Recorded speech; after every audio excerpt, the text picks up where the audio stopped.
African parents have a special way of scolding their kids that's both unique and memorable.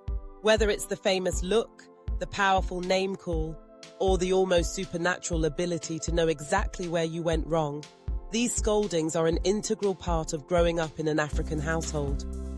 In this video, we're going to dive into the top 10 ways African parents scold their kids.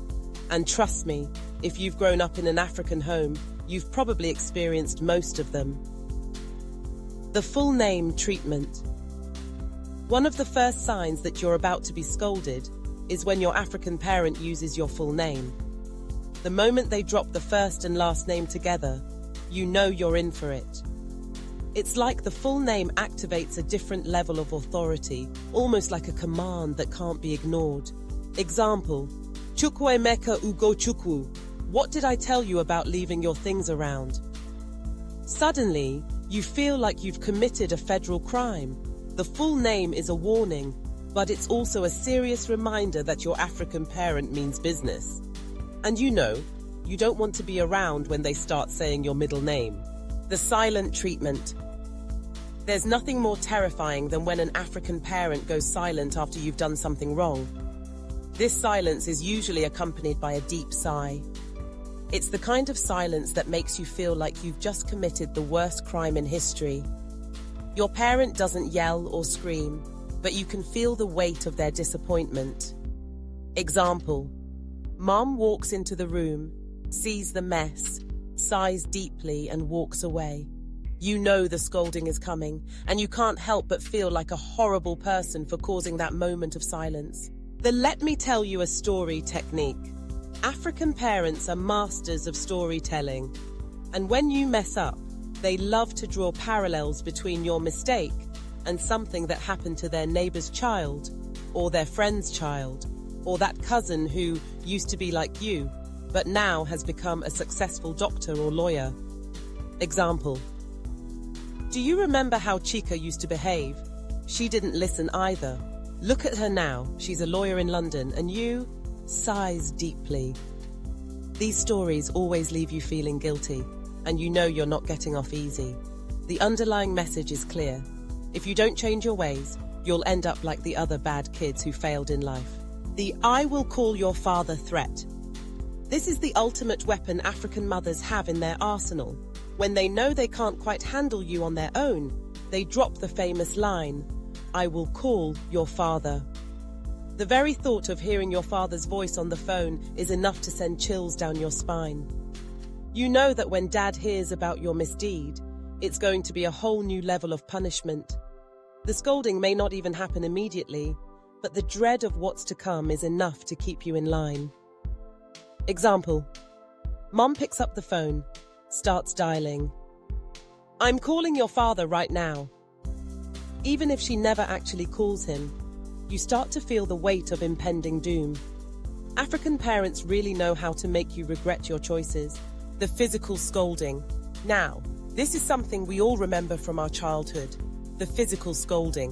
Whether it's a quick slap, a pinch, or a tap on the head, African parents have perfected the art of physical discipline. Now, let's be clear, not all African households resort to physical punishment, and it's crucial to note that this varies based on personal beliefs and cultural norms. But for many, the sting of the slap is something that remains in memory forever. It's quick, sharp, and effective.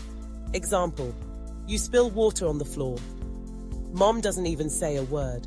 She simply walks over, gives you a tap on the head, and walks away. You feel it, and you know that you'll never spill water again without thinking twice. The disappointment speech. This is a classic one. Rather than going full throttle into anger, African parents have this beautiful way of making you feel like you've let them down in a way that cuts to your core. Example, I am just so disappointed in you. After everything I've done for you, sighs deeply. You feel the weight of their disappointment like a ton of bricks. It's almost worse than if they had yelled or punished you. The disappointment speech is often followed by a reminder of all the sacrifices they made for you, and you're left sitting there, unable to escape the emotional toll it takes. The spiritual threat. When African parents want to bring in a bit of supernatural fear to their scolding, they invoke God, ancestors, or some higher spiritual being to make you feel like your actions are not just disappointing them, but also offending the universe. Example: you think God will bless your laziness? Is this how you want your life to turn out? Do you want to disappoint your ancestors? Now, when your African parent adds spiritual consequences to your actions, suddenly the stakes feel way higher. It's not just about your reputation anymore. It's about your fate in the afterlife. The "you will regret this" ultimatum. And last but certainly not least, the "you will regret this" ultimatum. African parents love to remind you that one day when you're older, you'll remember this moment and it will haunt you. The implication? You're not just being punished for this one mistake. It's an investment in your future regret. Example: you will regret this when you grow up and you'll have children of your own. You sit there, staring into the future, imagining your own children one day scolding you. You instantly wish you could rewind time and not make the same mistakes. African parents have a unique way of scolding their kids, but at the end of the day, we know it all comes from a place of love. They want the best for us, even if their methods seem extreme sometimes.